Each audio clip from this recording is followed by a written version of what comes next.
Incharge మంత్రుల పనితీరుపై CM Revanth Reddy serious అయ్యారు. ఇన్ఛార్జ్ మంత్రులకు నామినేటెడ్ పదవులు భర్తీ చేయమని చెబితే వాటిని భర్తీ చేయడం లేదంటూ అసంతృప్తి వ్యక్తం చేశారు. ఇక స్థానిక సంస్థల్లో ఎన్నికల్లో గెలుపు బాధ్యత ఇన్ఛార్జ్ మంత్రులదేనని తెలిపారు. ఫండ్స్ ను ఇన్ఛార్జ్ మంత్రులు సరిగ్గా ఉపయోగించట్లేదని ఆగ్రహం వ్యక్తం చేశారు. ఇక గాంధీ భవన్ లో గొర్రెలతో నిరసన వ్యక్తం చేయడంపై సీఎం రేవంత్ సీరియస్ గా స్పందించారు. పీసీసీ రాజకీయ వ్యవహారాల కమిటీ సమావేశంలో సీఎం రేవంత్ ఈ వ్యాఖ్యలు చేశారు. అనంతరం ప్రభుత్వం సమన్వయంతో ముందుకు వెళ్లాలన్నారు. లక్ష్యాన్ని నిర్దేశించుకుని పార్టీ నాయకులు పనిచేయాలని సీఎం రేవంత్ రెడ్డి సూచించారు. పార్టీ ప్రభుత్వం జోడెద్దుల్లా ముందుకెళ్లాలన్నారు. దీనిపై మరింత సమాచారం మా సీనియర్ కరెస్పాండెంట్ శ్రీనివాస్ అందిస్తారు. శ్రీనివాస్ చెప్పండి. ఇన్ఛార్జి మీనాక్షి నటరాజన్తో పాటు మంత్రులు కూడా హాజరయ్యారు. ప్రధానంగా పిఎస్సీ మీటింగ్లో కొన్ని కీలక విషయాలు సీఎం రేవంత్ రెడ్డి మాట్లాడారు. ప్రధానంగా ఇటీవల జరుగుతున్నటువంటి పరిణామాలపై కూడా సీఎం రేవంత్ రెడ్డి అసహనం వ్యక్తం చేశారు.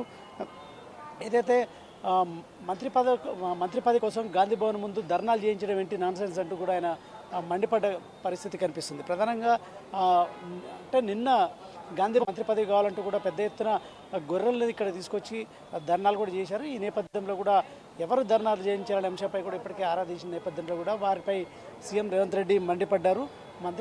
మీకు ఏమైనా కావాల్సి ఉంటే నేను ముఖ్యమంత్రిగా నేనున్నాను, పీసీసీ అధ్యక్షుడిగా మహేష్ కుమార్ గౌడ్ ఉన్నాడు కాబట్టి ఖచ్చితంగా వారిని మమ్మల్ని సంప్రదించాలి, మీకు ఏం కావాలన్నా అని కూడా వారికి సూచించిన పరిస్థితుంది. మరొక వైపు పార్టీకి సంబంధించి కీలక వ్యాఖ్యలు కూడా చేశారు.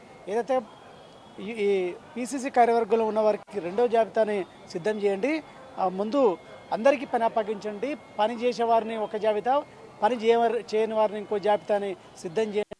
పని చేసే వారికే ఖచ్చితంగా పదవులు ఉంటాయి, పని చేయని వారికి ఖచ్చితంగా ఉండవు, ప్రమోషన్లు ఉంటాయి, పని చేసే వారికి, పని చేయని వారికి డిమోషన్లు ఉంటాయని కూడా ఆయన చెప్పారు. సో ఈ నేపథ్యంలో కూడా పని చేయని వారు అవసరం లేదు అంటూ కూడా ఆయన చెప్పిన పరిస్థితి. మరొక వైపు జూబ్లీహిల్స్ ఉప ఎన్నికపై కూడా సీఎం రేవంత్ రెడ్డి మాట్లాడారు. అభ్యర్థి ఎవరనేది అధిష్టానం ప్రకటించిన రాహిత్యంగా ఈ వ్యవహారాన్ని చూడాల్సి ఉంటుందని ఆయన సీఎం రేవంత్ రెడ్డి కూడా చెప్పిన పరిస్థితి.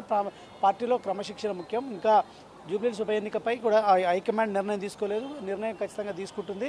ఖచ్చితంగా జూబ్లీహిల్స్ ఉప ఎన్నికల్లో ఖచ్చితంగా గెలవాలంటూ కూడా సీఎం రేవంత్ రెడ్డి కూడా చెప్పిన పరిస్థితి. గాంధీ భవన్ ముందు ఎవరు ధర్నాలు అయితే చేయొద్దు, ఏదైనా ఉంటే మా దృష్టికి తీసుకురండి అని కూడా సూచించాడు.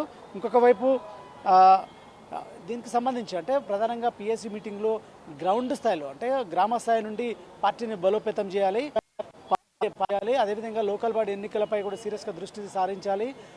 మంత్రులు అంటే ఎవరైతే ఇన్ఛార్జి మంత్రులు ఉన్నారో మంత్రులు ఎన్నికల బాధ్యతలు తీసుకొని అక్కడ పోటీ చేసిన అభ్యర్థులకు అదేవిధంగా అక్కడ నాయకులకి బాధ్యతలను అప్పగించి ఖచ్చితంగా పార్టీలో మెజార్టీ స్థానాలు లోకల్ బాడీల ఎన్నికల్లో గెలిచే విధంగా పెండింగ్ అంటే మిగతా కార్యవర్గానికి సంబంధించి త్వరలో ప్రకటన ఉంటుంది. అదేవిధంగా కార్పొరేషన్ పదవులకు సంబంధించి కూడా త్వరలో ప్రకటన ఉంటుందంటూ కూడా ఆయన చెప్పారు. దీంతోపాటు అంటే ఉదయం నుండి కూడా జరిగినటువంటి ఈ పిఎస్సి అంటే పొలిటికల్ అఫైర్స్ కమిటీకి సంబంధించి కూడా మంత్రులకు అదేవిధంగా క్యాడర్కి కూడా సీఎం రేవంత్ రెడ్డి అయితే సూచించిన పరిస్థితి ఉంది. ఖచ్చితంగా క్రమశిక్షణతో పనిచేయాలి, క్రమశిక్షణతో పనిచేస్తేనే పార్టీలో అవకాశం ఉంటుంది, లేదు సాహిత్యంగా చూడాల్సి ఉంటుందని కూడా చెప్పారు. అదే ప్రభుత్వ పథకాలు ప్రభుత్వం ప్రవేశపెడుతున్నటువంటి పథకాలను ప్రజల్లోకి విస్తృతంగా తీసుకెళ్లే విధంగా అటు ఇన్ఛార్జ్ మంత్రులు అదేవిధంగా అటు ఎమ్మెల్యేలు అందరూ కృషి చేయాలి. ఎందుకంటే ఇప్పటికే రైతు భరోసా 9 రోజుల్లోనే 9 కోట్ల రూపాయలు రైతులకు 60 లక్షల రైతులకు ఇప్పటికే అకౌంట్లో జమ అయ్యాయి. ఇది దేశ చరిత్రలో ఇది హిస్టరీ నమోదు చేసింది. ఇది పెద్ద ఎత్తున ప్రచారం చేయాలంటూ కూడా ఇప్పటికే చెప్పిన పరిస్థితి. ఈ క్రమంలో కూడా ఈరోజు సాయంత్రం ఈ రైతు ఏదైతే భరోసాకు సంబంధించిన ఉత్సవాలను కూడా రాష్ట్ర వ్యాప్తంగా అన్ని మండల కేంద్రాల్లో జరుపుతుంది. హైదరాబాద్లో కూడా సచివాలయం ముందు కూడా ఈ ఉత్సవాలను కూడా రైతు భరోసా ఉత్సవాలను కూడా పెద్ద ఎత్తున సంబరాలను జరుపుతున్న పరిస్థితి కనిపిస్తుంది. ఒకవైపు మిగతా అంశాలకు సంబంధించి కులగణన అంశాలకు సంబంధించి కూడా ఇప్పుడు పార్టీ దీంట్లో పొలిటికల్ అఫైర్స్ కమిటీలో చర్చ జరిగింది. ఈ అంశాలు అదేవిధంగా ప్రతిపక్షాలు విమర్శిస్తున్న అంశాలపై కూడా సీఎం రేవంత్ రెడ్డి మాట్లాడారు. ఇంకోవైపు బనకచెర్ల ప్రాజెక్టుకు సంబంధించిన అంశంపై కూడా చర్చకు వచ్చింది పిఎస్సీలో.